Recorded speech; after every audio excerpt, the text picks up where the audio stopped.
السلام عليكم ورحمة الله تعالى وبركاته. halkan waa walaalkiin maxamed mursal. halkan waa channelka dalxa media. walaal haddaan ugu cusub tahay waad kasoo biri kartaa channelka oo ku furan yahay. sidoo kale halkan waxaan kusoo gudbiyaa muuqaalo aad u xiiso leh oo ka mid yihiin horta marka koowaad waxaan la wadaagaa muxaadarooyinka waxaa ka mid ah halkan hadda waxaan bilaabay casharo baalkiga aan ka hadlayo dhiirigelinta iyo casharo aan ka hadlayo haddaad u baahan tahay casharada telefoonada iyo la xiriira technology waxaad ka helaysaa channelka kale ee Hubaal Technology. channelkan waxaan kusoo gudbinayaa waxyaabaha muhiimka ee dadku u baahan yihiin. maanta waxaan ka hadlayaa halkan 12 qodob oo ka hadlaya kalsoonida qofka. 12 qodob waa dul marayaa qodob baan u taabanayaa kadibna qodobka koowaad wuxuu noqonayaa inaad baratid naftaada. qofku inuu barto naftiisa horta marka koowaad waa muhiim, oo qofku inuu ogaado naftiisa sida waxyaabaha uu qiimeynayo, himilooyinkiisa iyo waxyaabaha uu ku fiican yahay iyo meelaha uu ku xun yahay uu ogaanayo, iyo waxyaabaha uu ku fiican yahay uu kor u qaaday, iyo waxyaabaha uu u leeyahay hibada. qodobka labaad inuu ixtiraamo naftiisa. horta qofka marka koowaad hadduu ixtiraamo naftiisa cid walba way ixtiraamaysaa.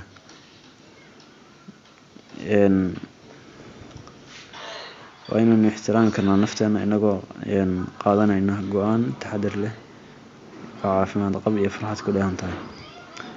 qodobka saddexaad inaynu jeclaano nafteena. inagu waa inaynu jeclaano nafteena. qof walba waa inuu jecel yahay naftiisa. qof naftiisa qof kale uga jacayl badan ma jiro. markaas ka bacdi qof walba jeclaanaya kadibna xiriirka dadka alla leedahana wuu wanaagsananaya. qodobka afraad xaqiijin naftaada. halkaan nafteena kula kici lahayn waxyaabaha aynu ahayn iyo waxyaabaha aynu qaban weynay inaan ku canaanno, waa inaynu nafteena ku ammaano waxa aynu nahay iyo waxa aynu qabanayno ama ku guuleysanayno labadaba. qodobka shanaad kalsoonida nafta. ammaanada nafta macnaheedu waxay tahay ama kalsoonida nafta ogaanshaha inaan nafteena macallin noqon karno, hagi karno, go-aanna ka gaari karno arrimaha nafteena la xiriiro dhan. qodobka lixaad nafteena inaynu aqbalno. qofku inuu naftiisa aqbalo horta waxa uu yahay ama ka dhaadhiciyo oo yiraahdo waxaas iyo waxaas waan ahay, hadda ama berri dadaal waan keeni doonaa. dadka qaar ayaa sameeya mararka qaarkood waxyaabo wanaagsan sida dadka kale. asxaabteena ayaa laga yaabaa inay si wacan u ciyaaraan kubadda cagta, si fiican u shaqeeyaan, si fiican wax u bartaan.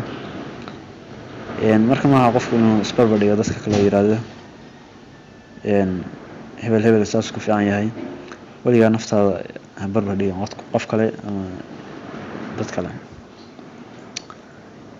qodobka toddobaad inaan muujino nafteena. ogeysii dadka dhab ahaan cidda aad tahay, kalsoonida ku qab naftaada. qodobka siddeedaad ballaari naftaada waa inaad ballaarisid. markii aynu yarayn da' ahaan aynu ahayn 6 jir ama 7 jir waxaynu nafteena ka haysanaa sawir maskaxeed nafteena oo loo yaqaano muuqaal nafsiyeed. muuqaalka nafteena waxa uu si fudud inoo bedelaa, laakiin tartiib ayaa loo bedeli karaa iyadoo si fiican wax loo qabto ficilo kala duwan oo aynu isku dayno waxyaabaha cusub. waana aragteen qofku markuu cusub yar yahay wax walba loo sheego horey uu ka qabanayaa, firfircooni baa ku jira, wax walbana wuu xiisanaya. qodobka 9aad edbinta nafta. inaad naftaada edbisid oo mataqaana adigoo diiradda saaraya oo xakameynaya ficiladaada iyo waxaad gacanta ku haysatid iyo gaarista himilooyinka aad u baahanta. qodobka 10aad inaanu nafaqeyno nafteena. Naftaada horta marka koowaad dadku nafta waxay u yaqaanaan nafaqay haddii lagu yiraahdo moodin inuu leeyahay inuu isku daldal big power waxyaabo noocaas maaha. Waxa weeye naftaada horta waa inaad xiriir wanaagsan la yeelatid asxaabtaada wanaagsan, asxaab wanaagsan mar walba ku dhiirigeliya oo mataqaanaa salaada iyo soonka iyo sadaqada waxaas dhan ku dhiirigeliya nafaqay ku noqonayaan. qodobka 11aad noqo cidaa tahay adigu cidaa tahay ahow. Marka adduunka waxa uu inoo sheegaa cida aynu sabab ha dhigi karno ama aynu ku dayan karno ilaa markaynu dhalanay ilaa markaynu dhimanayno. marka qaarkood waxaynu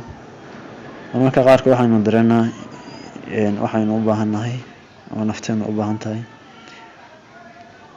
waxaana muhiim ah inaan ahaano cid aynu nahay, ku kalsoonaano kuna faano cid aynu nahay. qodobka ugu dambeeya la wadaag naftaada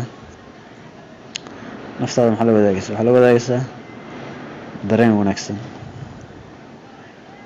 markaad dareen wanaagsan la wadaagtid waqtigaaga aad la qaadanaysa dadka kale waxuu noqonayaa mid raalli ka tahay hadhow ka walwaleyn oo aad dhahan waqtiga maalaya lumay waxyaabo noocaas naftaada waa inaad la wadaagto. marka waa la wadaagto tiraadin intaasaan wax qabanayaa, intaasaan u noqonayaa, intaasaan wax akhrisanayaa, intaas salaada aadaya.